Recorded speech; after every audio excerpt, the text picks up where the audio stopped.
మంగళిపుడి వారికి నమస్కారం. Thank you so much. నమస్తే. కంగ్రాచులేషన్స్ అండి. థ్యాంక్ యూ అమ్మా. Thank you so much.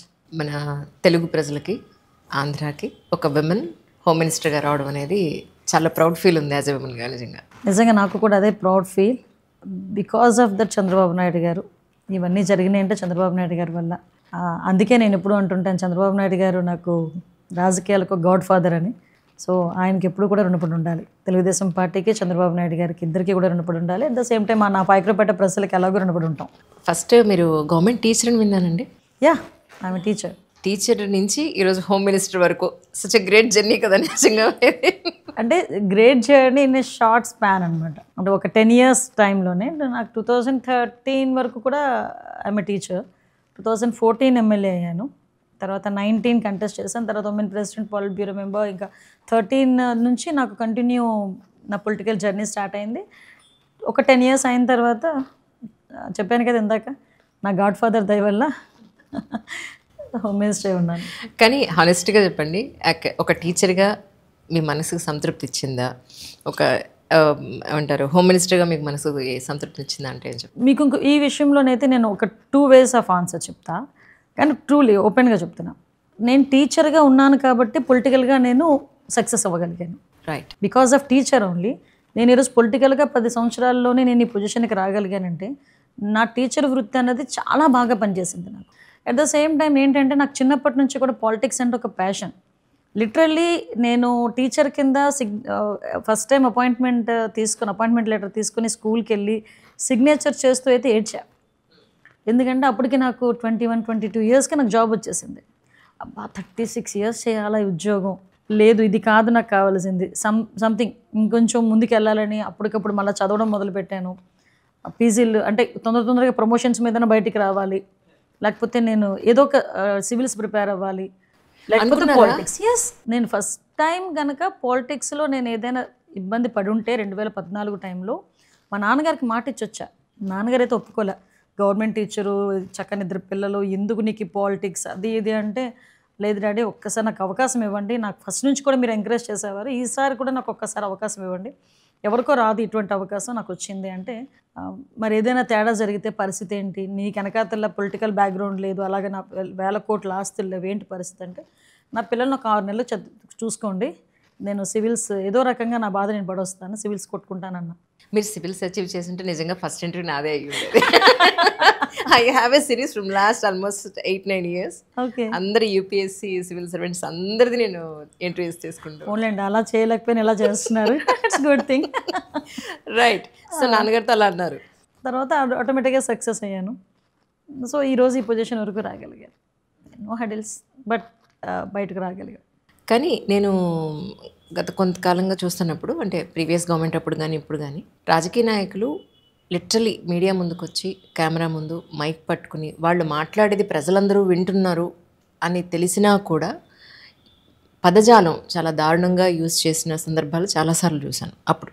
But ఇప్పుడు చాలా మీరంతా కూడా వెల్ ఎడ్యుకేటెడ్స్, చాలా ఏమంటారు ఎలిగెంట్గా, ఎక్కడా కూడా భాషాపరంగా ప్రజలందరూ వింటున్నాను, చాలా కామన్ డీసెంట్గా మాట్లాడడం అనేది నేను చూస్తాను. ఈ వేరియేషన్ యాక్చువల్లీ అంటే ప్రజల్లో ఎలాంటి ఇంపాక్ట్ తీసుకొచ్చే అవకాశం ఉంది మీ ఉద్దేశ ప్రకారం? లేదండి, మీకు ఇక్కడ ఒక విషయం చెప్పాలి. నేను ఎమ్మెల్యేగా ఉండేటప్పుడు 2014-19 పీరియడ్లో అసెంబ్లీలో మాట్లాడుతున్నప్పుడు ఒక ఎమ్మెల్యే అటు నుంచి చాలా తీవ్రమైన పదజాలను మాకు వస్తుంది. మీరు అబ్జర్వ్ చేస్తుంటే లాస్ట్ టైం నేను అదే అసెంబ్లీలోని ఒక శాసనసభ్యురాలు మాటలు బట్టి నేను కూడా ఇబ్బంది పడిన సందర్భం కూడా మీకు తెలుసు, చాలా బాధపడిన సందర్భం కూడా తెలుసు. అటువంటి సిచ్యువేషన్లోనే నోటుకొచ్చిన చంద్రబాబు నాయుడు గారిని నోటుకొచ్చినట్టు మాట్లాడుతున్నారు, ఎదుపట్టు మాట్లాడుతున్నారు. మేమందరం పడుతున్నాం, అండ్ అధికారంలో ఉండి మేము పడుతున్న టైంలో ఒక ఎమ్మెల్యే జస్ట్ ఒక క్రాస్ దాటి ఒక పదం ఉపయోగించారు. నెంబర్ లోపలికి తీసుకెళ్ళి చంద్రబాబు నాయుడు గారు ఎంత గట్టిగా వార్నింగ్ ఇచ్చారో తెలుసా? దట్ ఈస్ ద లీడర్ అండి. ఆ లీడర్షిప్ అలా ఉండాలి. ఆయన వెంటనే మమ్మల్ని పిలిచి మిమ్మల్ని కొన్ని కోట్ల మంది అబ్జర్వ్ చేస్తారు, ఎంతోమందికి అవకాశం రాదు, మీకు వచ్చింది. 175 మంది ఎమ్మెల్యేలు అవ్వటం అంటే 5 కోట్ల మంది ఆంధ్రప్రదేశ్ ప్రజలు 175 మంది ఎమ్మెల్యేలు అవ్వటం అన్నది ఎంత పూర్వజన్మ సుకృతం కింద భావించాలి.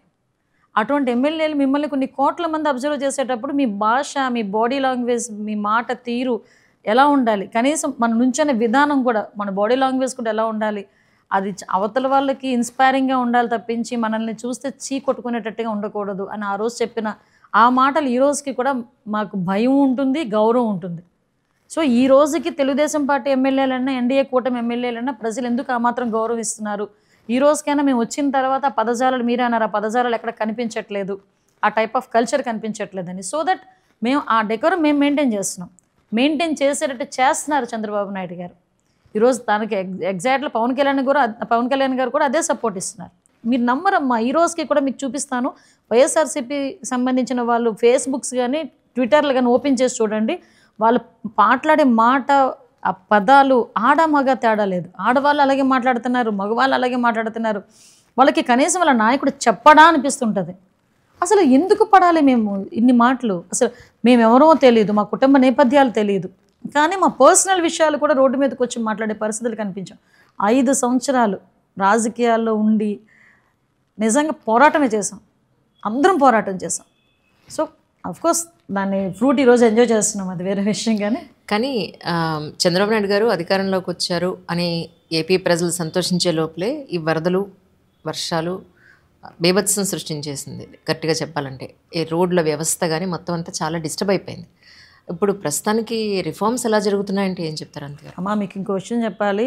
విజయవాడకి వరదలు రావటం అనేది దురదృష్టమే, కానీ చంద్రబాబు నాయుడు గారు ముఖ్యమంత్రిగా ఉన్నప్పుడు రావటం అనేది ఒక అదృష్టం. ఎస్, నేను ఘంటాపదంగా చెప్పగలను ఈ మాట. నిజమండి, ఇదే సిచ్యువేషన్లో చంద్రబాబు నాయుడు గారు కాకుండా వేరే ముఖ్యమంత్రి ఏదైనా ఉన్నా ఈ రోజుకి కూడా దాన్ని రీస్టోర్ చేసే పరిస్థితి ఉండదు. బికాజ్ ఆఫ్ చంద్రబాబు నాయుడు గారు ఈ 10 రోజుల్లోనే తిరిగి వాళ్ళ లైవ్లీహుడ్ని చేస్తున్నారు, స్టార్ట్ చేయగలిగారు. నేను నా కళ్ళతో చూశానమ్మా, డే ఫస్ట్ నుంచి నా కళ్ళతో నేను చూశాను. ఎందుకంటే యాజ్ అ డిజాస్టర్ మేనేజ్మెంట్ మినిస్టర్గా సార్ అనిత డిజాస్టర్ మేనేజ్మెంట్ ఆఫీస్లో ఒకసారి కూర్చోంటే నేను వెళ్ళి కూర్చుంటే సార్ అక్కడికి వచ్చారు. అక్కడి నుంచి నేను సార్ కలిపి అజిత్ సింగ్ నగర్కి వెళ్ళాం. అంతవరకు ఆ సీరియస్నెస్ అన్నది అంటే మాకు తెలుసు, సిచ్యువేషన్స్ బాగాలేదన్న సంగతి తెలుసు. అక్కడికి వెళ్ళిన తర్వాత ఏ ముఖ్యమంత్రి అయినా తర్వాత సార్కి హైదరాబాద్ ప్రయాణం ఉంది. బాలకృష్ణ గారు ఒక ఇది పెట్టారు, ఫంక్షన్ పెట్టారు బాలకృష్ణ గారిది, 50 సంవత్సరాలు ఆయన సినీ జీవిత దేని గురించి పెట్టారు.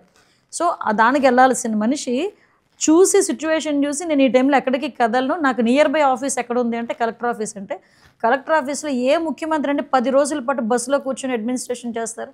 మొత్తం సెక్రటేరియట్ని మొత్తాన్ని తీసుకొచ్చి కలెక్టర్ ఆఫీస్లో కూర్చోబెట్టారు. ఒక్కొక్క వార్డుకి ఒక సీనియర్ ఐఏఎస్, ఒక మంత్రి, ఒక ఎమ్మెల్యేని వేశారు. ఒక్కొక్క డివిజన్కి ప్రతి ఒక్కరికి కూడా ఇంటింటికి తీసుకెళ్ళి భోజనం ఇవ్వాలి. ఆయన చలించిపోయేవారు, మాకు భయం వేసేది. ఆయన ఫీల్డ్ వర్క్కి వెళ్ళి వచ్చి కూర్చొని మాకు రివ్యూ అనేసరికి లిటరల్లీ ప్రతి ఒక్కరిని భయపడేవాళ్ళు. ఎవరైనా వచ్చి ఆయనకి ఏమైనా చెప్పారా, ఏదైనా అందలేదా అంటే ఎంత మైన్యూర్ థింగ్స్ని ఆయన అబ్జర్వ్ చేస్తారంటే, ఒక అమ్మాయి ఎందుకు ఏడుస్తుంది, ఒక అతను ఎందుకు ఏడుస్తున్నాడు అని అడిగితే, మా మిస్సెస్ అక్కడ ఉండిపోయిందమ్మా లోపల, నేను మా అబ్బాయిని కాపాడుకుందామని తీసుకొచ్చాను, మా మిస్సెస్ని కాపాడండి అని ఒకతను. ఒక ఆమె వచ్చి నాకు మంచినీళ్ళు లేవు, మంచినీళ్ళు ఇవ్వండి అని. ఈ పదాలన్నీ తిరిగి తీసుకొచ్చి ఇలా జరుగుతుంది అక్కడ సిచ్యువేషన్, మీరేం చేస్తున్నారు, నాకు ఇంటింటికి వెళ్ళాలి. నైట్ 1 గంటకు 2 గంటలకు పడుకునే మనిషి మళ్ళీ మార్నింగ్ 6 o'clock అలా రెడీగా కూర్చొని రివ్యూ చేసేవారు, లేదా ఫీల్డ్కి వెళ్ళేవారు. అందుకే అన్నాను ఇందాక మాట, విజయవాడ వరదలు రావడం దురదృష్టమే, కానీ ఆ టైంలో చంద్రబాబు నాయుడు గారు ముఖ్యమంత్రిగా ఉండటం అదృష్టం. ఈ రోజుకి ఏ గవర్నమెంట్ ఇవ్వని ప్యాకేజ్ ఈరోజు అనౌన్స్ చేశారు నిన్ననే సార్. అంటే వాళ్ళకి తిరిగి మేము ఒక వరదల్లో పడి మేము బయటకు వచ్చేమన్న ఫీల్ కూడా ఉండదు వాళ్ళకి. డెఫినెట్లీ ప్రజలందరూ కూడా హ్యాపీగా ఉన్నారు. నేను ఒక్కొక్కసారి చెప్తుంటా చంద్రబాబు నాయుడు గారి గురించి, నేను ఏకలవ్య శిష్యురాలే చంద్రబాబు నాయుడు గారికి. ఆయన చూస్తూ నేర్చుకున్నాం, ఈ 10 సంవత్సరాలు ఆయన చూస్తూనే నేర్చుకున్నాం ఎలా చేయాలి వర్క్ అన్నది. సో మేము కూడా ఎంజాయ్ చేస్తాం, వర్క్ని ఎంజాయ్ చేస్తాం.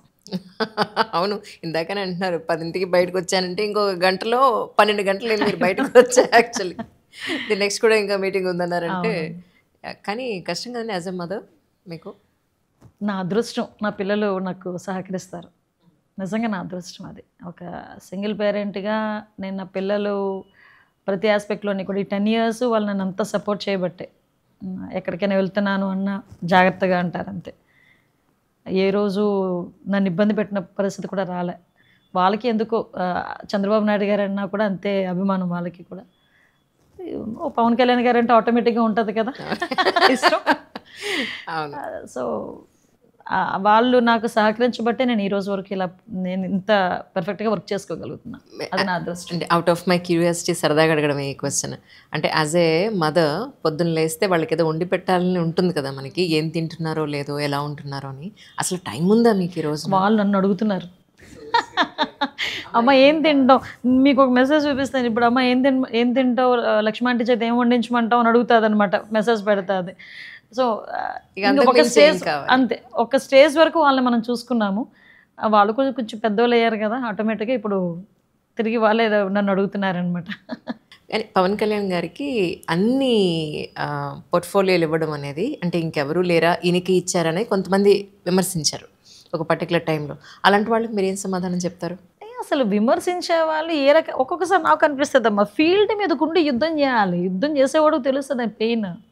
అంతే తప్పించి ఎక్కడో కూర్చొని, నాకు చాలామందిని అబ్జర్వ్ చేస్తుంటాను, క్రికెట్ మ్యాచ్ జరుగుతుంది అనుకోండి, ఇక్కడ కూర్చొని అనాలిసిస్ చేస్తారు, అచ్చా బ్యాట్ ఇలా ఆడితే బాగుండు, ఇలా ఆడితే బాగుండు అని. At the same time politics గురించి బాగా ఖాళీగా ఉండే కూర్చొని ఆ రచ్చబండ్ల దగ్గర లేకపోతే ఏదో సంథింగ్ మీటింగ్ హాల్స్లో కూర్చొని ఏం అనాలిసిస్ ఇస్తారంటే, ఇక్కడ కూర్చొని అమెరికాలో ఏం జరగాలో కూడా వీళ్ళే నిర్ణయిస్తారు. సో ఏ పోర్ట్ఫోలియోలు ఎవరికి ఇవ్వాలో కూడా వీళ్ళే నిర్ణయిస్తారు. ఇవ్వకపోతే ఫీల్ అయిపోతారు, ఫీల్ అయిపోయి నోటుకు వచ్చినట్టు మాట్లాడతారు. ఏం ఇస్తే తప్పేంటి? ఇప్పుడు 24 మంది ఉన్నాం, 24 మంది మినిస్టర్స్, ఆయనకి ఆ పోర్ట్ఫోలియోలో ఆయన తీసుకున్నారు తప్పేంటి? ఇప్పుడు ఇచ్చారు తప్పేంటి? చేస్తున్నారు కదా. చెయ్యలేకపోతే అడుగు, ఆ పోర్ట్ఫోలియోలకి న్యాయం చేయలేకపోతే అప్పుడు అడుగుండి. అంతే తప్పించి ఎందుకు ఇచ్చారు, ఎవరూ లేరా అవన్నీ కాదు. ఒక సిస్టమ్ ఉంటుంది, ఇంతమంది మంత్రులే ఇవ్వాలి, ఒక సిస్టమ్ ఉంటుంది. ఆ ఉన్న శాఖలన్నింటినీ ఆ మంత్రులకే సర్దాలి. ఈరోజు నేను 2 మినిస్టర్స్ చేస్తున్నా, ఏమన్నా నాకు కాకుండా ఇంకొకరు మినిస్టర్ ఇవ్వాలంటే అవ్వదు. అది ఇంతమంది మినిస్టర్స్ ఉండాలంటే సిస్టమ్, అది దాని సిస్టమ్ తగ్గట్టు వెళ్తాం. కానీ మీరు నోటుకు వచ్చినట్టు మాట్లాడారు కదా, దాని తగ్గట్టు వెళ్ళడం అనేది జరగదు. అది మీ ద్వారా చెప్తున్నాను వాళ్ళకి. అవును. ఇప్పుడు ఆంధ్రాలో తెలుగుదేశం పార్టీ వచ్చి ఐ థింక్ 100 రోజులు కంప్లీట్ అయిన సందర్భంగా ఈ 100 రోజుల్లో జరిగిన డెవలప్మెంట్ ఏంటి, లేదా ప్రజలకు మీరు ఏం చెప్పదలుచుకున్నారంటే ఏం చెప్తారు? యాక్చువల్గా నేను 100 రోజుల్లో చంద్రబాబు నాయుడు గారు ఏం చేయగలిగారు, ఆ 5 సంవత్సరాల్లో జగన్మోహన్ రెడ్డి ఏం చేయలేకపోయాడు డిబేట్ పెట్టాలన్నా కూడా నేను మాట్లాడగలను. ఎందుకంటే ఒక నాయకుడికి ఒక 100 రోజులు ఇస్తే ఇన్ని పనులు చేయగలడా అన్నదైతే క్లియర్గా మనం చెప్పడానికి ఉదాహరణగా ఈ 100 డేస్ని మనం చూసుకోవచ్చు. అసలు యాక్చువల్గా పెన్షన్స్ ఇచ్చేటప్పుడు ఫస్ట్ 5 సిగ్నేచర్స్ చేశారు సార్. ఆ 5 సిగ్నేచర్స్ కూడా అసలు మేము గవర్నమెంట్లోకి వచ్చి చంద్రబాబు నాయుడు గారు అనే నేను ప్రమాణ స్వీకారం చేసే టైంకి ఖజానా 0. ఆ 0 ఖజానా దగ్గర నుంచి పెన్షన్స్ ఇవ్వాలి, జీతాలు ఇవ్వాలి, సూపర్ 6 ఉంది, ఓ పక్క నుంచి ఉద్యోగాలు తీయాలి, ఇన్ఫ్రాస్ట్రక్చర్ డెవలప్ చేయాలి, అమరావతి కట్టాలి, పోలవరం కట్టాలి, రోడ్లు మొత్తం పాడైపోయినాయి, రోడ్లు వేసుకోవాలి, ఇరిగేషన్ ప్రాజెక్ట్స్ కంప్లీట్ చేసుకోవాలి. అంటే ఇన్ని ఒక్కసారిగా ఉంటే ఆయన మహానుభావుడు, ఆయన కాబట్టి తట్టుకోగలుగుతున్నాడండి బాబు చంద్రబాబు నాయుడు గారు. ఇన్ని సిచ్యువేషన్స్లో కూడా ఆయన అన్న మాట ప్రకారంగా 4,000 రూపాయల పెన్షన్ని ఏకదం ఒకేసారి నేను అందరికి ఇంటింటికి 1వ తారీఖు కల్లా ఇస్తానన్నారు. అలాగే చేశారు. ఎందుకు ఈ మాట స్పెసిఫిక్గా చెప్తున్నానంటే, ఏప్రిల్ దగ్గరకు వచ్చేసరికి వాలంటీర్ వ్యవస్థని పెన్షన్లు ఇవ్వకూడదు అని ఎలక్షన్ కమిషన్ దగ్గర నుంచి ఆర్డర్ వచ్చింది. ఆర్డర్ వచ్చిన వెంటనే జగన్మోహన్ రెడ్డి ఏం చేశాడంటే, వాలంటీర్లు లేకపోతే ఇంటింటికి వెళ్ళి పెన్షన్ ఇవ్వటం అవ్వదు అని చెప్పి కావాలని చంద్రబాబు నాయుడు గారి మీద యాంటీ క్రియేట్ చేయడానికి ఆ ముసలి వాళ్ళందరినీ రోడ్ల మీద నుంచోబెట్టి, నమ్ముతారా 32 మంది చనిపోయారు ఆ ఎండలు తట్టుకోలేక. ఏప్రిల్ మే ఎండలు, అలాంటి ఎండలు. అదే చంద్రబాబు నాయుడు గారు వాలంటీర్ వ్యవస్థని టచ్ చేయకుండా సెక్రటేరియట్ స్టాఫ్ని తీసుకొని 1వ తారీఖుకి ఇంటింటికి తీసుకెళ్ళి 4,000 రూపాయల పెన్షన్ని 64 లక్షల మందికి ఒక్క రోజులో ఇచ్చారు. దట్ ఈస్ చంద్రబాబు నాయుడు గారు. సో ఎందుకు చెప్తుంది, ఈ 100 రోజుల్లో అన్నా క్యాంటీన్లు అప్పుడు పోయినాయి, అన్నా క్యాంటీన్లు మళ్ళీ తీసుకొచ్చి ఇచ్చాం. ల్యాండ్ టైటిలింగ్ యాక్ట్ రద్దు చేస్తామని చెప్పాం, ల్యాండ్ టైటిలింగ్ యాక్ట్ రద్దు చేసాం. అదేవిధంగా మనకి నూతన ఇసుక పాలసీ చెప్పాం, నూతన ఇసుక పాలసీ తీసుకొచ్చాం. 20 లక్షల మంది ఉద్యోగాలకు ఇస్తామనిలో భాగంగా మెగా డిఎస్సిలోని ఈరోజు తీసుకొచ్చి అనౌన్స్ చేశారు, మెగా డిఎస్సి ఇచ్చారు. ఈరోజు మద్యం పాలసీ ఈరోజు మళ్ళీ రెన్యువల్ చేశారు, అంటే రికవరీ మళ్ళీ మొత్తం అంతా కలిపి. అవును పాపం మందుబాబులు అందరూ మాకు ఇప్పుడు బ్రాండ్ దొరుకుతుంది, బ్రాండ్లు దొరుకుతున్నాయి. అంటే తిరిగి మంచి అంటే ఇప్పుడు శుభ్రమైన మంచి లిక్కర్ని మంచి ప్రైస్కి అమ్మాలి అని చెప్పి ఈ రోజే మద్యం పాలసీని కూడా క్యాబినెట్లో ప్రవేశపెట్టాం. ఇప్పుడు ఎన్టీఆర్ హెల్త్ యూనివర్సిటీ పేరు మార్చేసి వైఎస్ఆర్ హెల్త్ యూనివర్సిటీ అంటే అది మళ్ళీ చేసుకున్నాం. దిశ పోలీస్ స్టేషన్ మార్పు చేసుకొని మళ్ళీ తిరిగి మహిళా పోలీస్ స్టేషన్స్ కింద మళ్ళీ కన్వర్ట్ చేసుకున్నాం. ఇవన్నీ కాక లాస్ట్ 5 సంవత్సరాలు నాకు తెలిసి ఓ 30-40 సార్లు వెళ్ళుంటాడు జగన్మోహన్ రెడ్డి. మా వాళ్ళు తెలియదు, ఎక్కువ సార్లు వెళ్ళుంటాడు. నిధులు తీసుకొచ్చేస్తాడేమో అని ఫస్ట్ 10 టైమ్స్ వెళ్ళినప్పుడు అనుకున్నారు. కానీ తర్వాత తెలిసిపోయింది కేసులు మాఫీ చేసుకోవడానికి వెళ్తున్నాడు, సూట్ కేసులు అందించడానికి వెళ్తున్నాడు అని చెప్పి తెలిసిపోయింది. కానీ 30 సార్లు 40 సార్లు వెళ్ళిన జగన్మోహన్ రెడ్డి ఒక రూపాయి తేలేపాడు. కానీ ఈ 100 రోజుల్లో కేంద్ర ప్రభుత్వం నుంచి అమరావతికి 15,000 కోట్లు, పోలవరానికి 12,500 కోట్లు తీసుకొచ్చిన ఘనత ఎన్డీఏ గవర్నమెంట్ది, చంద్రబాబు నాయుడు గారిది. ఈ 100 రోజులు రోజుకు ఒక అచీవ్మెంట్ మేము చూపించగలం. అలా ఉంది పరిస్థితి. కానీ డిఎస్సిది వచ్చిన వెంటనే సంతకం చేయడం అనేది పాప నిరుద్యోగుల జీవితాల్లో ఒక ఆశ అండి నిజంగా. మీకు విషయం చెప్పిన లాస్ట్ 5 ఇయర్స్లో ఒక్క నోటిఫికేషన్ లేదు. కానిస్టేబుల్స్కి 6,000 మందికి కానిస్టేబుల్స్కి నోటిఫికేషన్ అనౌన్స్ చేసి మళ్ళీ వీళ్ళే కేసులు పెట్టి వీళ్ళే కోర్టులకి వెళ్ళి ఆపేశారు. ఇప్పటికీ వాళ్ళు తిరుగుతున్నారు మా చుట్టూ. అంటే ఒక్క జాబ్ను కూడా, అంటే వాలంటీర్ జాబులని చెప్పి చూపించుకునే పరిస్థితి వచ్చింది. అంటే బీటెక్ చేసేవాడు, ఎంటెక్ చేసేవాడు కూడా 5,000 మందికి వాళ్ళ దగ్గర పని చేయాల్సిందే. అది వాళ్ళ పరిస్థితి. కానీ చంద్రబాబు నాయుడు గారి ఆలోచన ఎలా ఉంటుందంటే నెలకి మినిమం ఒక 50,000 నుంచి ₹1,00,000 ఎలా సంపాదించాలన్నది క్రియేట్ చేసే మనిషి చంద్రబాబు నాయుడు గారు. అందుకే చంద్రబాబు నాయుడు గారు అంటే అందరికీ ఒక నమ్మకం. ట్రూ. కానీ ఒకానొకప్పుడు హైటెక్ సిటీ కానీ అక్కడ ఫినాన్షియలీ చాలా స్ట్రాంగ్ కానీ బిజినెస్ కానీ తీసుకొచ్చిన ఘనత చంద్రబాబు నాయుడు గారికి ఉంది. ఇక్కడ చూస్తే తెలంగాణతో కంపేర్ చేస్తే కనుక ఇక్కడ ఇన్కమ్ అనేది చాలా తక్కువ కంపారిటివ్లీ.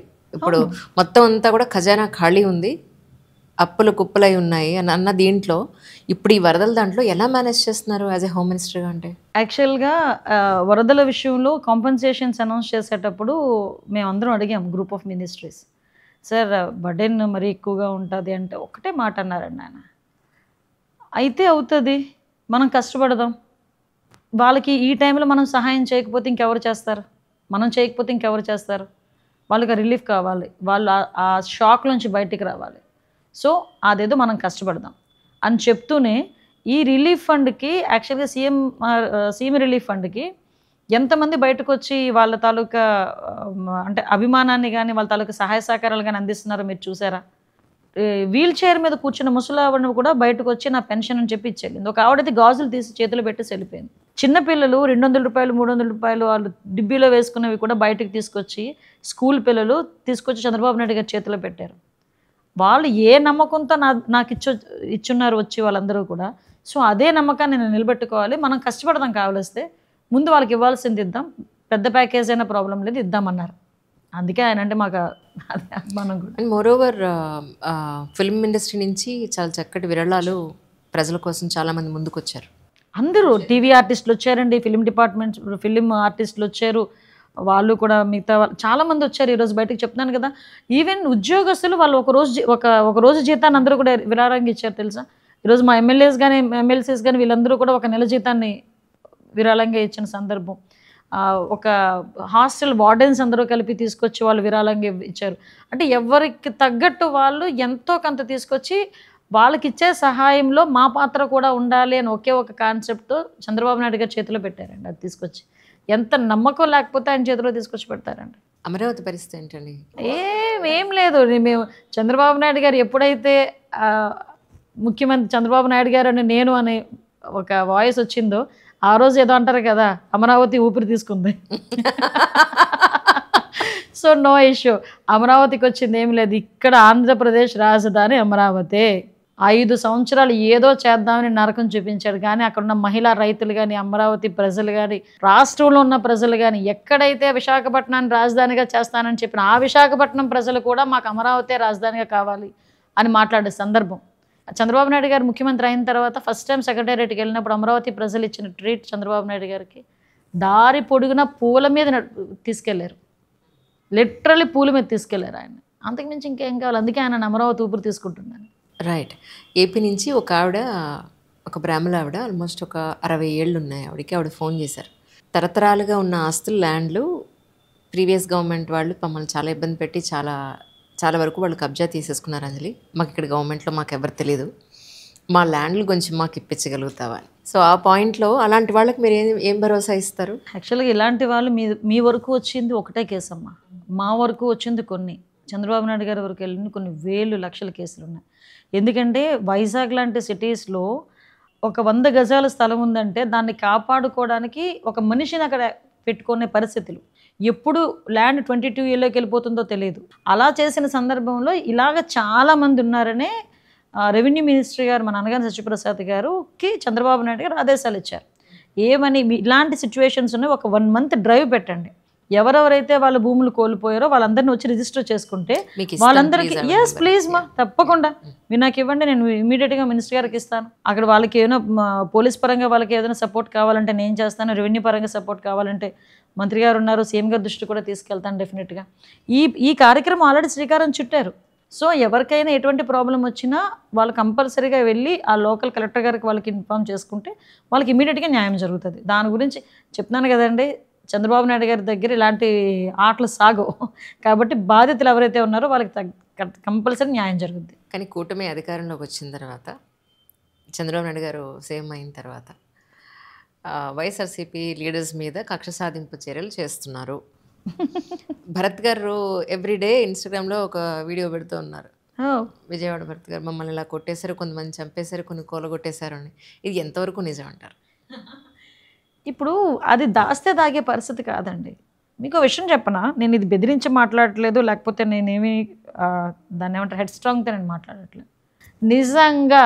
నిజంగా మాకు అదే గనక ఉద్దేశం ఉండుంటే 164 సీట్లు ఇచ్చి కేవలం 11 సీట్లతో నిన్ను కూర్చోబెట్టిన తర్వాత కనీసం వైఎస్ఆర్సీపీ నాయకుడిని రోడ్డు మీద తిరగనిస్తామా? మాకు ఆ యాటిట్యూడ్ ఉంటే ఈ రోజుకి కూడా సోషల్ మీడియాలో నోటికొచ్చినట్టు వాగుతున్నా కూడా యాజ్ పర్ ప్రొసీజర్ మేము చెయ్యాలి అనుకుంటున్నామే తప్పించి మీకు రాత్రులు గోడలు దూకి లైట్లు ఆపేసి తీసుకొచ్చి మొత్తం ఊర్లని తిప్పి తీసుకొచ్చి పెట్టాలని మేము ఏ రోజు అనుకోలేదు. ఏ నాయకుడిని మేము కక్ష సాధింపుగా అరెస్ట్ చేసామో చెప్పమనండి. వీళ్ళకి ఏంటంటే భయం అన్నమాట. ఏదో అంటారు కదా, గుమ్మడికాయలు దొంగంటే భుజాలతో అనుకుంటున్నట్టు వీళ్ళు మేము ఏదైనా కేసు అన్నాం అనుకోండి, మా మీదే వచ్చారని ఫీలింగ్. అది ఏం జరుగుతుంది అసలు ఇక్కడ? నిజంగా అలా అనుకుంటే కనుక ఎన్నెన్ని మాట్లాడిన పెద్ద మనుషులందరూ ఈరోజు ఎంత ధైర్యంగా తిరుగుతున్నారండి ఆంధ్రప్రదేశ్లో. Right. Even civil servants point of వ్యూలో కూడా చాలామందిని ఇక్కడ వాళ్ళు చేసిన పనులకు ఏదైతే ఉందో వాళ్ళని కూడా క్షమించే పరిస్థితి లేకుండానే లాస్ట్ టైం యాక్షన్ తీసుకున్నారు. యాక్చువల్లీ టు బి ఫ్రాంక్, నేను సివిల్ సర్వీసెస్ వాళ్ళకి అవనియండి, జనరల్గా ఉన్న ఉద్యోగస్తులకైనా మీకు రాజకీయాలు ఎందుకబ్బా, మేము 5 సంవత్సరాలు ఉండేవాళ్ళని, మీరు 30 సంవత్సరాలు ఉండేవాళ్ళు, మీరు మా మాట పట్టుకొని మీకు నచ్చినట్టు ఏదో సభాష్ అంటాడు, అవతలోడు కూర్చోబెడతాడు, పక్కన కూర్చోబెడతాడు, కాఫీ ఇస్తాడు, లేకపోతే సభాష్ అంటాడు అని ఆలోచించుకొని మీరు చెయ్యరాని పనులు చేస్తే ఏమవుతుంది? ఈరోజు హెడ్ మాస్టర్ అమ్మాయిగా టీచర్గా కరెక్ట్ చెప్పారు. అంతే కదా. అవును అవును, నేను అదే అంట, ఏ అధికారులందరికీ ఒకటే మాట, మీకు ఎందుకు రాజకీయాలు? మళ్ళీ చెప్తున్నా, నువ్వు నిజంగా రాజకీయాలు చేద్దాం అనుకుంటున్నావా, ఆ డ్రెస్ వదిలేసి కథర చొక్క వేసుకో. అవును, ఇప్పుడు యూపీఎస్సీ వాళ్ళు చాలా మంది రాజకీయాల్లోకి వస్తున్నారు కదా డ్రెస్ వదిలేసి. అదే డ్రెస్ వదిలేసి రండి, వచ్చి కూర్చోండి, కథర చొక్క వేసుకుంటే ఫేస్ టు ఫేస్ తేల్చేసుకోవచ్చు. 100 రోజుల్లో హోమ్ మినిస్టర్ గారు వారి మార్క్ ఏమన్నా చూపించుకునే అవకాశం దొరికిందా? 100 డేస్లో నా మార్క్ అంటే డెఫినెట్గా చూపించాలి. ఎందుకంటే ఫస్ట్ నుంచి కూడా హోమ్ డిపార్ట్మెంట్ మీద, డిజాస్టర్ మేనేజ్మెంట్, ఈ 2 ఇష్యూస్ మీద కూడా నేర్చుకోవాలి. ఫస్ట్ వాట్ ఈజ్ వాట్ అనేది నేర్చుకోవాలి. నెక్స్ట్ చాలామంది ఇప్పుడు ఇందాక మీతో మాట్లాడినట్టుగా జనాల ఎక్స్పెక్టేషన్ కూడా చాలా ఎక్కువగా ఉంది. సో దానికి తగ్గట్టుగా నేను వర్క్ చేయాలి. కాబట్టి అట్ ద సేమ్ టైం అక్కడ ఉన్న పోలీస్ డిపార్ట్మెంట్ వాళ్ళ కష్టాలు వాటి గురించి కూడా ఆలోచించాలి. బోత్ ఈ రెండింటి మీద కూడా మ్యాక్సిమం అందరితోని కూడా ఎస్పీస్ అందరితోని కూడా రివ్యూస్ పెట్టుకున్నాం. డీజీపీ ఆఫీస్లో కూర్చొని అన్ని విషయాలు మాట్లాడుకున్నాం. ఫైర్ డిపార్ట్మెంట్ వాళ్ళతోని, ప్రెజెంట్ డిపార్ట్మెంట్ వాళ్ళతోని అందరితోని కూడా కోఆర్డినేట్ చేసుకొని వాళ్ళ ముందు అసలు నా కాన్సెప్ట్ ఎలా ఉంటుందంటే వాళ్ళని ఒక సేఫ్ జోన్లో, కంఫర్ట్ జోన్లో పెట్టి వాళ్ళతో పని చేయించుకోవడం అనేది ఒక వే. అంతే తప్పించి వాళ్ళకే జీతాలు లేక, వాళ్ళకే టీఏడిఏలు లేక, మనం వాళ్ళకి కనీసం ఫెసిలిటీస్ ఇవ్వకుండా వాళ్ళని పని చేయండి అంటే వాళ్ళు కూడా చేయలేరు. లాస్ట్ 5 years నాకు ఈ 3 నెలల అనుభవంలో పోలీసు వ్యవస్థని నిర్వీర్యం చేసి పడేశారు. ఒక లా అండ్ ఆర్డర్ని మనం కంట్రోల్ చేయాలని కానీ, ఒక ట్రాఫిక్ని కంట్రోల్ చేయాలని కానీ, లేకపోతే ఈ గాంజాని కొంచెం కంట్రోల్ చేయాలని కానీ, డ్రగ్స్ని కంట్రోల్ చేయాలని కానీ వీటి మీద పరిస్థితి లేదు. సో అలాంటి సిచ్యువేషన్ నుంచి మళ్ళా తిరిగి అరే నాయన నువ్వు పోలీసు, నువ్వు వేసుకున్నది కాకి చొక్క, నీ డ్యూటీస్ ఇవి, మీరు పరిగెట్టాలి అనే పరిస్థితికి మేము మళ్ళీ గుర్తు చేయాల్సిన పరిస్థితి వచ్చింది. సో దట్ అది అక్కడ నుంచి మేము మొదలు పెట్టామండి. పోలీస్ వెల్ఫేర్ గురించి ఆలోచించుకొని గాంజా కొంచెం కంట్రోల్ చేయాలని దాని మీద కూడా కొంచెం గట్టిగానే పెట్టుకున్నాం. చంద్రబాబు నాయుడు గారు కూడా దాని మీద ఆటోమేటిక్గా నార్కోటిక్ టాస్క్ ఫోర్స్ అని చెప్పేసి ఇప్పుడు రీసెంట్గా ఒకటి ఏర్పాటు చేస్తున్నాం. సో ఇవన్నీ కూడా చేస్తూ డిజాస్టర్ మేనేజ్మెంట్లో కూడా మొన్న చంద్రబాబు నాయుడు గారు ఇచ్చిన గైడెన్స్, మొన్న విపత్తులు ఏదైతే వచ్చినాయో, మనకి ఫ్లడ్స్ ఏవైతే వచ్చినాయో ఆ ఫ్లడ్స్లోని ఆయన చేసిన పని, ఇవన్నీ కూడా నాకు ఒక లెర్నింగ్ పొజిషన్ అనమాట. ఇప్పుడు great experience. So great experience. Next ఎటువంటివి రాకూడదు, ఏ విపత్తులు రాకూడదు, ఏ విపత్తు వచ్చినా ఎలాగ మేము పని చేయాలి అన్నదైతే మాకు ఒక మేము మెంటల్గా రెడీ అయిపోయాం. ఎస్ ఇలా చేయాలి అని చెప్పి రెడీ అయిపోయాం. రైట్. కానీ లాస్ట్ టైం శ్రీభరత్ గారు వైజాగ్లో మాట్లాడినప్పుడు ఇక్కడ డ్రగ్స్ స్మగ్లింగ్, గాంజా అనేది చాలా ఎక్కువైపోయింది అంజలి అని అన్నారు. ఇప్పుడు దాని మీద ఏమైనా మీకు కొద్ది గొప్ప కంట్రోల్ చేయగలిగే అవకాశం దొరికిందండి? లేదమ్మా, చెయ్యాలి. ఎందుకంటే లాస్ట్ 5 years ఏమైందంటే సెబ్ అని చెప్పి ఒకటి ఏర్పాటు చేసి కంప్లీట్గా ఎక్సైజ్ డిపార్ట్మెంట్ ఎక్కువగా ఇంతకుముందు గంజాని మొత్తం అంతా ఎక్సైజ్ డిపార్ట్మెంట్ చూసుకునేది, పోలీసు ఎక్సైజ్ డిపార్ట్మెంట్ రెండు చూసుకునేవి. కనీసం గంజా తోటలు తగలబెట్టడం అనో, గాంజా చేసిన వాళ్ళు కేసులు పెట్టడం అని ఇవన్నీ కూడా జరిగేవి. సెబ్ అనేది ఏర్పాటు చేసిన తర్వాత 2 years కంప్లీట్గా గాంజా మీద వాళ్ళు వెళ్ళలే. ఎక్సైజ్ డిపార్ట్మెంట్లో కొంతమందిని వీళ్ళు సెబ్ అని చెప్పి తీసుకొని వీళ్ళు దేనికి చేశారంటే లిక్కర్ శాండ్కి కాపలా పెట్టారు. లిటరల్లీ చెప్తున్నాను నేను ఈరోజు. అంటే లిక్కర్ బయట నుంచి ఏ లిక్కరు రాకుండా లోకల్ లిక్కరే తాగాలి అని ప్రోత్సహించడానికి, బయట లిక్కర్ రాకుండా చేయడానికి సెబ్ను ఉపయోగించుకున్నారు. ఇసుక వీళ్ళు మాఫియా చేయడానికి సెబ్ను ఉపయోగించుకున్నారు. సో అలా అందువల్ల మొన్న రీసెంట్గా సెబ్ను కూడా మేము క్యాన్సిల్ చేసాం. ఇప్పుడు నార్కోటిక్ టాస్క్ ఫోర్స్ అని చెప్పి గాంజా మీద, డ్రగ్స్ మీద ఒక స్పెషల్ డ్రైవ్ కూడా పెట్టి, నమ్ముతారా, సాక్షాత్తు చంద్రబాబు నాయుడు గారే గాంజా మీద అవేర్నెస్కి ఒక ప్రోగ్రామ్కి నేను కూడా అటెండ్ అవుతాను అన్నారు. అంటే ఎక్కడో కొండల్లో ఉండాల్సిన గాంజా ఈరోజు స్కూల్ పిల్లల బ్యాగుల్లోకి వెళ్ళింది. సో మనం ఎంత మేరకు దాన్ని కంట్రోల్ మనం చేయాలో ఒకసారి ఆలోచించాలి. చెక్ పోస్టులు పెట్టడం కానీ, చెక్ పోస్టుల దగ్గర సీసీ కెమెరాస్ పెట్టడం కానీ, ఈవెన్ చాలా ఇష్యూస్ ఉన్నాయి పోలీస్ డిపార్ట్మెంట్లో. లాస్ట్ 5 సంవత్సరాలు ఫింగర్ ప్రింట్ ఐడెంటిఫికేషన్ ఉంటుంది అనమాట. మీకు ఐడియా, మీకు మన హైదరాబాద్లో ఇటువైపు అంతా ఉంటుంది. దాని మెయింటెనెన్స్ డబ్బులు ఇవ్వక 5 సంవత్సరాలు ఫింగర్ ప్రింట్ ఐడెంటిఫికేషన్ అనేది మూల కూర్చుంది. తెలుసా మీకు? My God. ఎలక్షన్ డ్యూటీస్ చేసేటప్పుడు ఈ వాకీ టాకీస్ ఉంటాయి కదా, కమ్యూనికేట్, అవి లేక పక్కన తెలంగాణ రాష్ట్రం నుంచి తెచ్చుకున్నాం. అంటే లాస్ట్ 5 సంవత్సరాలు ఒక చిన్న మైన్యూట్ పాయింట్ కూడా ఎలాంటి పరిస్థితి అని చెప్పడానికి మీకు ఎగ్జాంపుల్స్ చెప్పాలి. మళ్ళీ వీటన్నిటినీ కూడా పెద్దానికి చెప్తే మొన్న రీసెంట్గా ఒక మీటింగ్లో కూర్చొని మళ్ళీ ఇవన్నీ కూడా రీస్టోర్ చేయండి అని చెప్పి చంద్రబాబు నాయుడు గారు మాకు ఆదేశాలు ఇవ్వటం, మళ్ళీ యాజ్ టీజ్గా మళ్ళీ రెగ్యులర్ ప్రొసీజర్లోకి ఈరోజు డిపార్ట్మెంట్ అన్నది పడింది. వైజాగ్లో భరత్ గారి యూనివర్సిటీ ఆపోజిట్లో కొండని మొత్తం అంతా తొలిచేసి అక్కడ ఒక పెద్ద మహల్ కట్టారు అని. ఏం చేశారండి ఇది ఇప్పుడు ఫైనల్గా? దాన్ని ఏం చేయాలని మేము ఆలోచిస్తున్నాం. అంటే అక్కడ బ్యూటిఫుల్ ప్లేస్ అమ్మ అది. నేను వైజాగ్ అమ్మాయినే కదా, సో చాలా బ్యూటిఫుల్ ప్లేస్ అది. రిషికొండ, అక్కడ గీతం కాలేజ్, ఆ రిషికొండ అది రోజు రోజుకి ఏదో అంటారు కదా, గుండు కొట్టించినట్టుగా కొట్టించేసి వాళ్ళు ఎంత తెలివైన వాళ్ళు అంటే ఆ పక్కన ఆ టైంలో ఒక సమ్మిట్ పెట్టారు, ఇన్వెస్ట్మెంట్ సమ్మిట్ పెట్టారు. ఈ ఫ్లైట్ నుంచి వచ్చిన వాళ్ళు అది చూస్తారేమో అని చెప్పి దానికి గ్రీన్ కవర్ వేసారనమాట. చూసారు కదా, విషయం ఏంటంటే అది ఇంకా ఒకసారి ఆలోచించుకొని దాన్ని ఏం చేయాలన్నది ఆలోచించుకోవాలన్నమాట. ఇప్పుడు ఏదో అంటారు కదా, మనకి ఏదో మ్యూజియంస్ అలాంటివి ఏదో పెడతారు కదా, ప్రస్తుతానికి ఎంటీగా. పోలవరం పరిస్థితి ఏంటండి? లాస్ట్ టైం కొన్ని షార్ట్స్, రీల్స్, వీడియోస్లో అసలు మాకు అక్కడ ఏమీ అర్థం కాలేదని ఒకళ్ళు అంటారు, ఇంకొకళ్ళు అంటారు అసలు మేమే చేసాం 50%, వాళ్ళు ఏమీ చేయలేదు అంటారు. అసలు ప్రజెంట్ సిచ్యువేషన్ ఏంటి మీ ఉద్దేశ ప్రకారం? ఇంకెంతకాలం? అదండి, వాళ్ళకి ఏమీ అర్థం కావట్లేదు. తెలిసినోడికి అయితే అర్థం అవుతుంది, తెలియనోడికి ఏం అర్థం అవుతుంది? అడిగి టీఎంసీ అంటే తెలియదు, డయాఫ్రమ్ వాల్ అంటే తెలియదు. వాడు ఇరిగేషన్ మినిస్టర్ అయిపోయి అక్కడ కూర్చొని ఫోటోలు తీయించుకోవడానికి ఇరిగేషన్ మినిస్టర్ లేదు అనుకుంటే తొడలగొట్టడానికి అసెంబ్లీలో కూర్చొని. అది కాదు కదా. మొన్న మీరు ఇరిగేషన్ మినిస్టర్ అంటే ఎలా ఉండాలో మొన్న మా రామానాయుడు గారు చూపించారు. బుడమేరు ఇష్యూ క్లియర్ మనకు ప్రాబ్లం జరిగిన తర్వాత దాన్ని బ్రీచ్ క్లోజ్ చేయడానికి 3 రోజులు రాత్రి పగలు అక్కడ కూర్చొని చేశాడు ఆయన. పోలవరం సిచ్యువేషన్ ఎలా ఉందో క్లియర్గా ఈరోజు ఎక్స్ప్లెయిన్ చేయగలరు. చంద్రబాబు నాయుడు గారికి పూర్తి అవగాహన ఉంది కాబట్టి ఈరోజు మనం కేంద్ర ప్రభుత్వం నుంచి డబ్బులు తెచ్చుకోగలిగాం పోలవరానికి. పోలవరం పూర్తి చేసే దాని మీద కమిట్మెంట్తో ఉన్నాం కాబట్టి ఈరోజు ధైర్యంగా చెప్పగలుగుతున్నాం మేము పోలవరాన్ని పూర్తి చేస్తామని చెప్పి. యాక్చువల్లీ కలకటాలో జరిగిన women rape and murder case గురించి కానీ లేకపోతే ఢిల్లీలో జరిగిన ఇష్యూస్ గురించి కానీ విమెన్ మీద జరిగే అట్రాసిటీస్ ఇవన్నీ కూడా అండ్ హైదరాబాద్లో కూడా చాలా హెవీగానే జరుగుతున్నాయి. ఇవన్నీ చూసినప్పుడు ఇక్కడ ఏపీలో విమెన్ మీద ఇలాంటి అత్యాచారాలు హత్యలు జరగకుండా ఉండడానికి మీరు ఎలాంటి జాగ్రత్తలు తీసుకుంటున్నారంటే ఏం చెప్తారు? యాక్చువల్గా ఉమెన్ అబ్యూజింగ్స్ విషయంలో ఫస్ట్ థింగ్ ఏంటంటే, నేను ఫస్ట్ నుంచి చాలామంది అన్నారు, అనిత ఎందుకు గాంజా గాంజా అని పట్టుకుంటున్నావు, చాలా ఇష్యూస్ ఉన్నాయి కదా, వాటి మీద నువ్వు కాన్సన్ట్రేట్ చేయాలి కదా, ముందు ఎందుకు గాంజా మీదకి వెళ్ళావని. ఇన్ని క్రైమ్కి కారణం గాంజా డ్రగ్స్. ఒక అమ్మాయిని రేప్ చేసి చంపేశాడు, మేము ఎంక్వైరీ చేస్తే వాడు గాంజా మత్తులో ఉన్నాడు, లేకపోతే డ్రగ్ మత్తులో ఉన్నాడు. ఒక చిన్న పిల్ల మీద అబ్యూస్ ఏంటంటే వాడు మత్తులో ఉన్నాడు. చంటి పిల్లల మీద కూడా అత్యాచారాలు జరుగుతున్నాయి, ఏంటి ప్రాబ్లం, వాడు గాంజా మత్తులో ఉన్నాడు.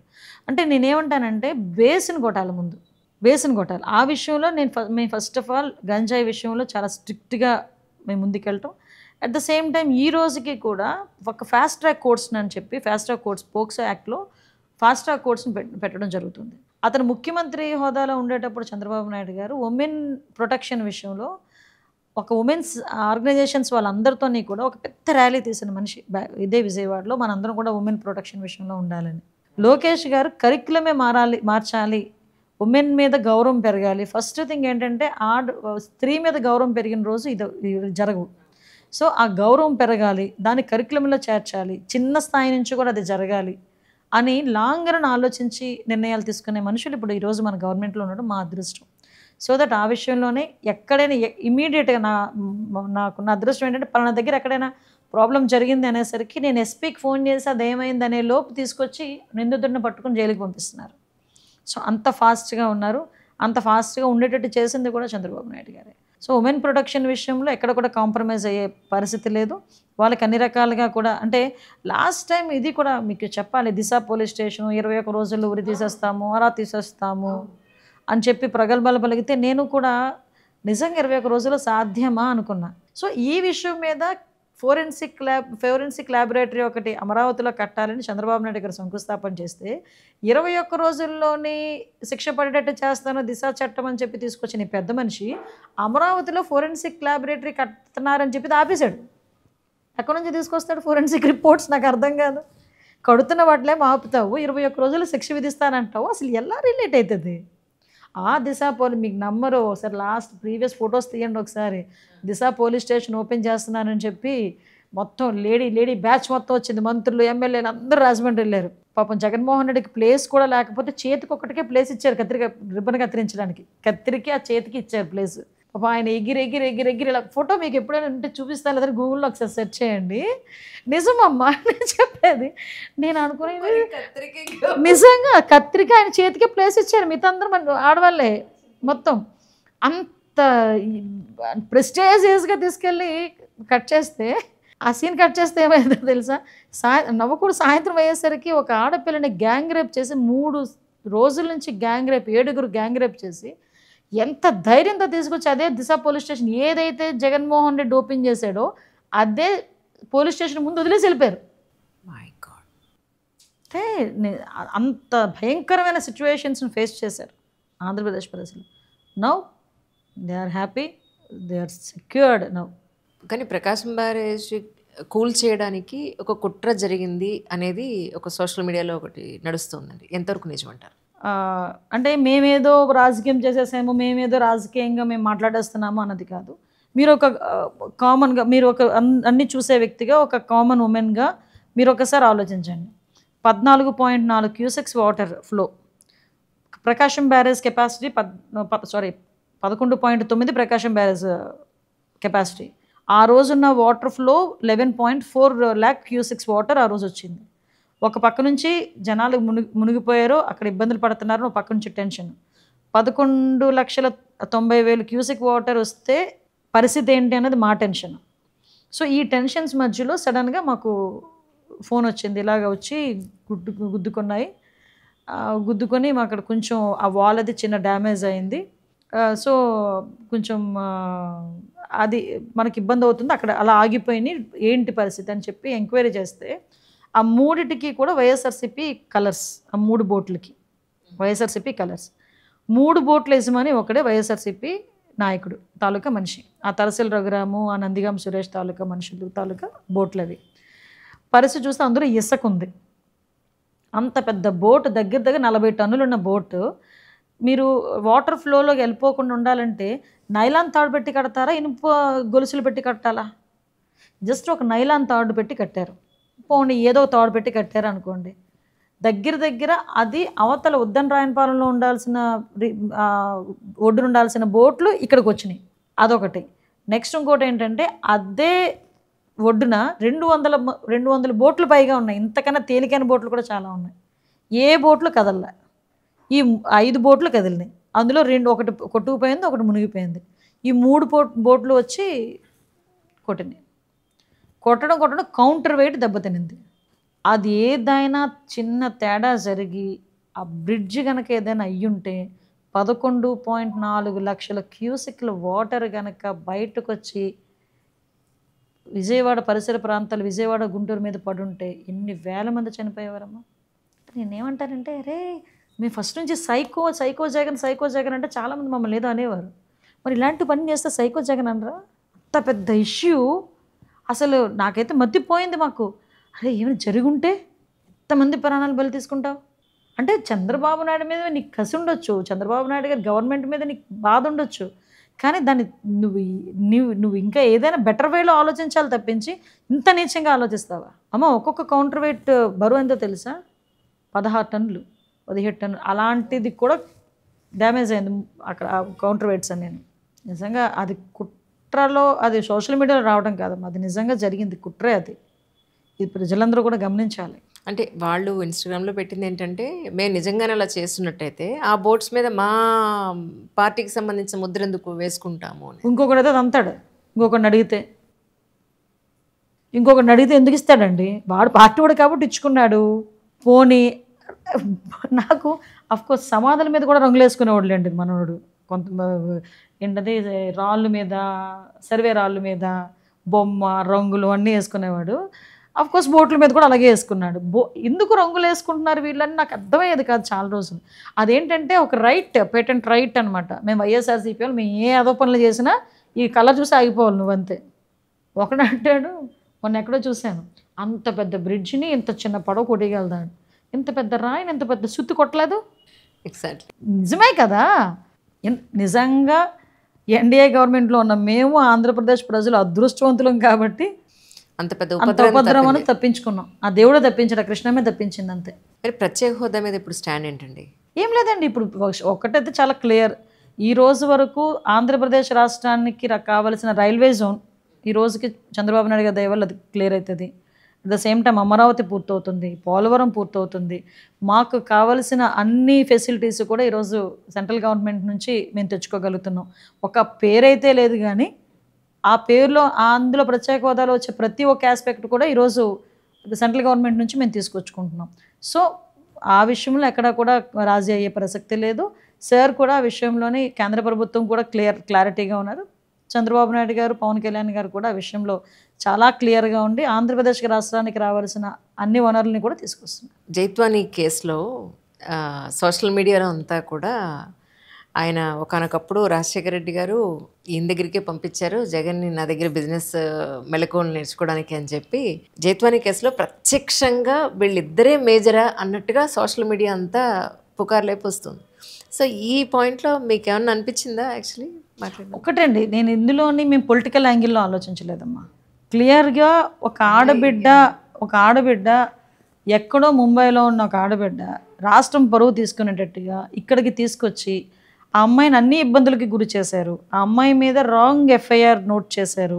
ఆ అమ్మాయిని బయటకు తీసుకొచ్చి మానసికంగా శారీరకంగా అమ్మాయిని హింసించారు. ఇది ఒకటే మేము యాంగిల్ తీసుకున్నాం. మేము పొలిటికల్గా ఆలోచించుకోవాలనుకుంటే పొలిటికల్ స్టాండ్ తీసుకోలేదండం చాలా ఐఎమ్ సో హ్యాపీ టు నిజమండి. ఎందుకంటే మేము ఆడబిడ్డ మానం దగ్గర, ఆడబిడ్డ ప్రాణం దగ్గర కూడా రాజకీయం చేయడం అన్నది అంతకుమించి దౌర్భాగ్యం ఇంకోటి ఉండదు. సో మేము ఎప్పుడు కూడా ఆ యాంగిల్లో మేము ఆలోచించలేం. అందువల్లనే మీరు నిజంగా మేము ఆ యాంగిల్లో ఆలోచిస్తే వైఎస్ఆర్సీపీ నాయకులు ఎంతమంది బయటకు వస్తారండి? మరి ఎందుకు 3 ఐపీఎస్ ఆఫీసర్లు మేము సస్పెండ్ చేస్తాం చెప్పండి? సో యాజ్ పర్ సిస్టమ్ ప్రకారం వెళ్తున్నాం. కానీ ఒకనొకప్పుడు ఒక పర్టికులర్ కేసెస్లో రౌడీలు, గూండాలు వీళ్ళు ఇన్వాల్వ్మెంట్ ఎక్కువ ఉండేది.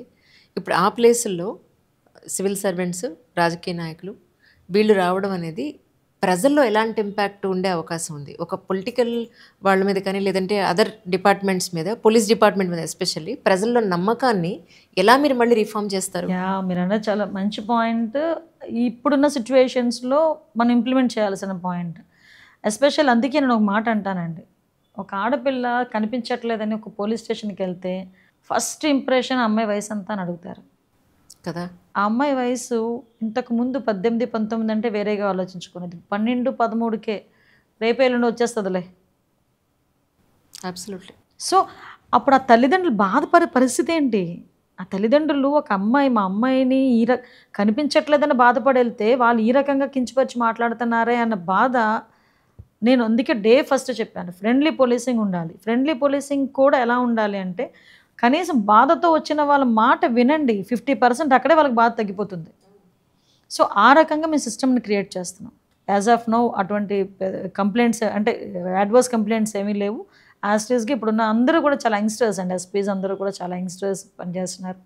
అందరూ కూడా పర్ఫెక్ట్గా వర్క్ చేసుకుంటున్నారు. కానీ ఇప్పుడు మొన్న న్యాచురల్ కెలామిటీ తర్వాత, ఈ వర్షాలు వీటి తర్వాత రోడ్స్ అన్నీ ఇప్పుడు మళ్ళీ నార్మల్ అంతా సెట్ అయిందండి? అంటే యాక్చువల్గా మనకి సెట్ అవుతాయండి ఇప్పుడు. ఎందుకంటే లాస్ట్ చెప్తున్నాను కదా, ఈ ఈ న్యాచురల్ కెలామిటీ తర్వాత కాదు, మనకి 19 to 24 వచ్చిన పెద్ద ఉపద్రవం ఉంది కదా, దాని ప్రభావం ఇవన్నీ రోడ్లు కొట్టుకుపోవడం, రోడ్లు లేకపోవడం, ట్రైన్స్ లేకపోవడం, ఆ ఉపద్రవం దగ్గర ఈ ఉపద్రవం ఎంత. కానీ అప్పుడు వాళ్ళు 5 సంవత్సరాలు చేయలేని పనులు, ఆ రోడ్లు దుస్థితి ఇవన్నీ కూడా ఈరోజు మళ్ళీ తిరిగి రిపేర్స్కి ముందు ఇమీడియట్గా రిపేర్స్ చేయాలి అని సార్ కూడా డబ్బులు శాంక్షన్ చేయడం జరిగింది.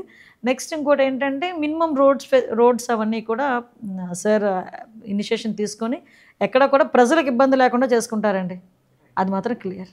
మ్యామ్, తర్వాత గుడ్లవల్లేరు ఇంజనీరింగ్ కాలేజ్ అమ్మాయిల పాయింట్ ఆఫ్ వ్యూలో మీ స్టాండ్ ఏంటి? యాక్చువల్గా ఏం లేదమ్మా, గుడ్లవల్లేరు ఇష్యూ మా దృష్టికి వచ్చిన వెంటనే అదే టైంలో వరదలు ఉన్నప్పటికీ కూడా దాని మీద డీటెయిల్ ఎంక్వైరీ వేయాలి అనే ఉద్దేశంతో, ముఖ్యంగా ఆడపిల్లలు ఎవరైతే ప్యానిక్ అయ్యారో ఆ ప్యానిక్ అయిన అమ్మాయిలందరికీ కూడా అసలు విషయం తెలియాలనే ఉద్దేశంతో దాన్ని ఈజీగా మాత్రం తీసుకోకుండా డెఫినెట్గా దాని మీద ఒక ఎంక్వైరీ జరగాలని ఢిల్లీ నుంచి ఒక టెక్నికల్ టీంని తీసుకొచ్చి ఇక్కడ మొత్తం అన్నీ కూడా చెక్ చేయించి ఎంక్వైరీ చేయించి అట్ లాస్ట్ వాళ్ళే ఇక్కడ ఏమి జరగలేదు, అలాంటి ఇబ్బంది ఏమీ లేదు అని చెప్పిన తర్వాత మేము కాసేపు మేము అందరం కూడా ఆగాం.